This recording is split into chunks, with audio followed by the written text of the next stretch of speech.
Showbiz के उफ़ुक़ पर चमकने वाले सितारों को देखकर हर किसी का इन जैसा बनने को दिल करता है। शोबिज़ की दुनिया के बासियों को शोहरत, पैसा, दुनियावी आसाइशें, गर्ज़ सब कुछ हासिल होता है, मगर इस नगरी में जाने ऐसा क्या है कि अक्सरियत की घरेलू ज़िंदगी तलख़ियों और दुखों से ही भरी होती है। कुछ ऐसा ही मौसीकी की दुनिया में मलका तरन्नम का ख़िताब पाने वाली नूरजहां के साथ हुआ। मलका तरन्नम नूरजहां अपनी जादुई आवाज़ से हर एक के दिल पर हुकूमत कर रही थीं, मगर ऐन अरूज के मौका पर अपना दिल अदाकार इजाज़ दुरानी पर हार बैठीं। सारा जहां नूरजहां का दीवाना था और वो इजाज़ दुरानी की बन गई दीवानी। कुछ अरसा चमन में बहार रही, फिर ऐसी ख़ज़ां आई जिसने मुस्तकिल ही डेरे डाल लिए। मलका तरन्नम नूरजहां की पहली शादी 1944 में शौकत हुसैन रिज़वी से हुई। नूरजहां और शौकत हुसैन रिज़वी के यहाँ 3 बच्चे पैदा हुए, जिनमें अकबर रिज़वी, ज़िल्ले हुमा और असगर रिज़वी शामिल हैं। शौकत हुसैन रिज़वी नूरजहां के गुरु भी थे। नूरजहां ने दूसरी शादी इजाज़ दुरानी से 1959 में की, जब वो सुपरस्टार होने के साथ साथ मलका तरन्नम का लक़ब भी पा चुकी थी। इजाज़ दुरानी उनकी ज़िंदगी में लगभग 12 साल तक रहे और इस अरसे के दौरान उनकी 3 बेटियां पैदा हुईं, जिनमें हिना, शाज़ी और टीना शामिल हैं। मलका तरन्नम का असल नाम अल्लाह वसाई था और वो ज़िला कसूर के इलाके कोट मुराद खां में पैदा हुईं। अल्लाह वसाई ने अपने घराने की रवायत के मुताबिक गाना उसी वक्त सीखना शुरू किया जब वो मुंह से तोतले अल्फाज अदा करती थी। 7 बरस की उम्र में अल्लाह वसाई अपनी बहन ईदन भाई और कज़न हैदर बांदी के साथ कसूर और आसपास के इलाकों में नन्ही मुगनिया के तौर पर मशहूर हो चुकी थी।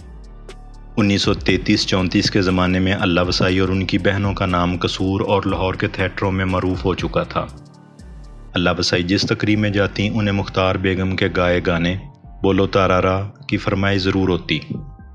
1942 में लाहौर के फिल्मी इदारे के सरबराह सेठ दिलसिख एम पंचोली ने नूरजहां को बतौर हीरोइन कास्ट किया और शौकत हुसैन रिज़वी से फ़िल्म ख़ानदान बनवाई।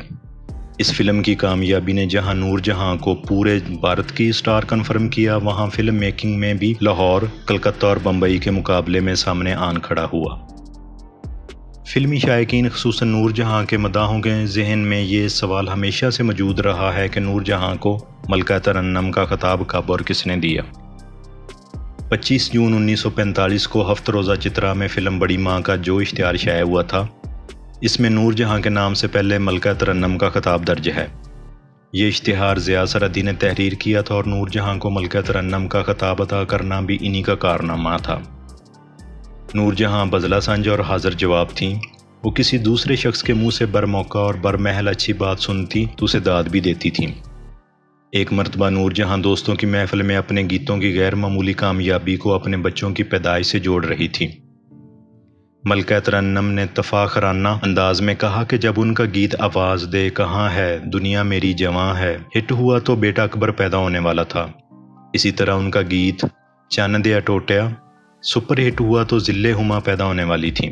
इसी तरह जब उनका गाया गीत आजा मेरी बर्बाद मोहब्बत के सहारे हिट हुआ तो अच्छू मियाँ उनके पेट में थे।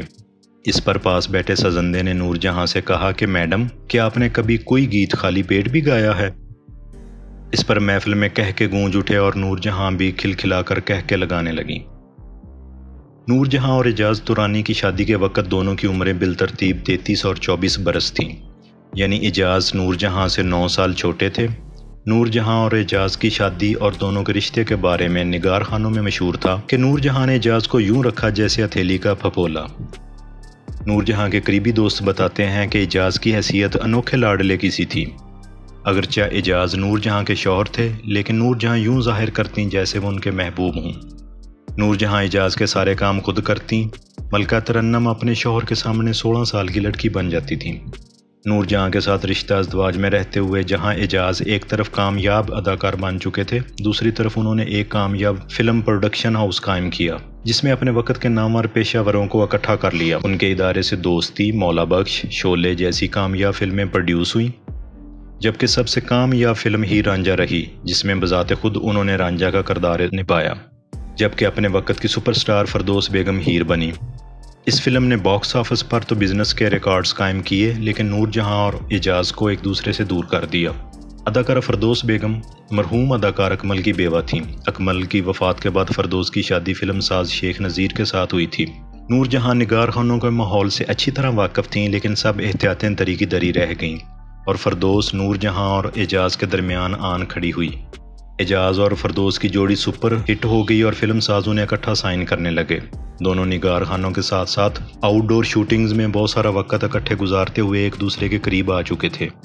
اس قربت کا علم نور جہاں کو بھی ہو گیا۔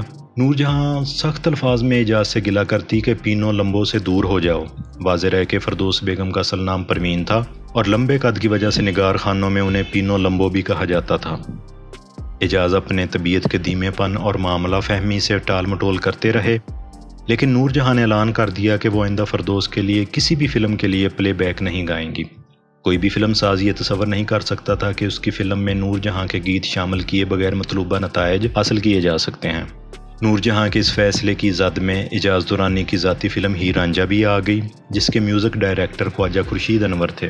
قریبی دوستوں کا کہنا ہے کہ اس معاملے میں بھی نور جہاں نے آخری بات اعجاز کی ہی مانی تھی۔ نور جہاں نے ہیر رانجھا کے لیے جو گیت گائے وہ فردوس پر فلم بند ہوئے اور سیلولائڈ پر اسے ہمیشہ کے لیے ہیر کے کردار میں امر کر دیا۔ نور جہاں نے اعجاز کے ساتھ ہر طرح سے نبھانا چاہا، لیکن حالات دونوں کو ایک دوسرے سے دور لے گئے۔ نور جہاں کے بارے میں مشہور تھا کہ جب انہیں غصہ آتا تو وہ کسی کو خاطر میں نہیں لاتی، لیکن اعجاز کا انہوں نے ہمیشہ لحاظ کیا۔ 80 کی دہائی میں اعجاز مبینہ طور پر اپنی فلموں کے ڈبوں میں منشیات بھر کر لندن لے جاتے ہوئے ایتھرو ایئرپورٹ پر گرفتار ہوئے۔ اس مقدمے میں انہیں کئی سال کی سزا ہوئی۔ نور جہاں نے اعجاز سے جیل میں ملاقات کی اور برطانوی عدالتی قوانین کے مطابق ان کی رہائی میں بھی مدد کی، اس بات سے قطع نظر کہ ان دونوں کی اس وقت تک طلاق ہو چکی تھی۔ نور جہاں کو پوری زندگی اعجاز سے محبت اور انسیت رہی۔ طلاق کے بعد بھی آخری دنوں میں جب نور جہاں کراچی میں بیٹیوں کے پاس رہ رہی تھیں، اعجاز بیٹیوں سے ملنے آتے تو ملکہ ترنم ان کے لیے کھانا خود تیار کرتیں۔ نور جہاں نے اعجاز دورانی سے ہونے والی اپنی تینوں بیٹیوں ہنا، مینا اور ٹینا کو مری کے معروف بورڈنگ گرلز اسکول میں داخل کرایا۔ اس زمانے میں نور جہاں اور اعجاز کے درمیان طلاق ہو چکی تھی، لیکن دونوں کے درمیان یہ طے ہوا تھا کہ ہر ہفتے دونوں میں سے ایک بیٹیوں سے ملاقات کیا کرے گا۔ نور جہاں کی بیٹی ہنا کے مطابق ایک مرتبہ ماں نے کوئی برا خواب دیکھ لیا تو اگلے روز ٹرک میں کالے بکرے صدقے کے لیے بھیج دیے۔ پھر کیا تھا، سارے اسکول نے بکروں کی باربیکیو پارٹی منائی۔ نور جہاں اور اعجاز دورانی کی بیٹیوں کی حیثیت سے خوبصورتی قدرت نے ورثے میں ودیعت کی تھی۔ 80 کی دہائی میں جب ملکہ ترنم نور جہاں بھارت کے دورے پر گئیں تو ان کی بیٹی ہنا ان کے ہمراہ تھیں۔ ایک طرف تو پورے بالی ووڈ کی آنکھیں ہنا کی خوبصورتی کو دیکھ کر خیرہ تھیں، دوسری طرف انڈین فلم انڈسٹری کے دو معروف پروڈکشن ہاؤسز جس میں یش چوپڑا اور شو مین راج کپور شامل تھے، دونوں ہنا کو اپنی فلموں کا کردار بنا کر اس کی خوبصورتی کو سیلولائڈ پر محفوظ کرنے کے شدید خواہش مند تھے، لیکن نور جہاں اور ہنا دونوں نے یہ کہہ کر انکار کر دیا کہ ان پر پہلا حق پاکستان کا ہے۔ نور جہاں طویل عرصہ تک اپنے آپ کو میک اپ آرٹسٹوں کے سہارے چھوڑ دیا کرتی تھیں، وہ جیسے چاہیں منہ کو بنا بگاڑ دیا کرتے تھے۔ پھر امریکہ میں نور جہاں کی ملاقات الزبتھ جیسی میک اپ آرٹسٹ سے ہوئی جس نے انہیں یہ فن سکھایا۔ اس کے بعد نور جہاں نے اپنے چہرے کو کبھی کسی میک اپ آرٹسٹ کو ہاتھ نہیں لگانے دیا تھا۔ ملکہ ترنم نور جہاں کی فلمی دنیا میں حیثیت VIP کی سی رہی۔ ان کے ڈرائیور سے لے کر باورچی تک اور ان کے استاد سے لے کر ڈھولک نواز تک سبھی نگار خانوں میں VIP سمجھے جاتے اور سب کو پروٹوکول دیا جاتا۔ لاہور میں ملتان روڈ پر واقع تینوں اسٹوڈیوز میں ایک جگہ مختص ہوتی جہاں ملکہ ترنم نور جہاں کی گاڑی پارک ہوتی تھی۔ نور جہاں کی گاڑی جب نگار خانوں میں داخل ہوا کرتی تو لوگ احترام مند راستے سے ہٹ جایا کرتے۔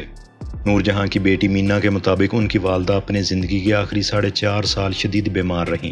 انہیں یقین تھا کہ وہ دوبارہ تندرست ہو جائیں گی اور پھر سے گائیں گی۔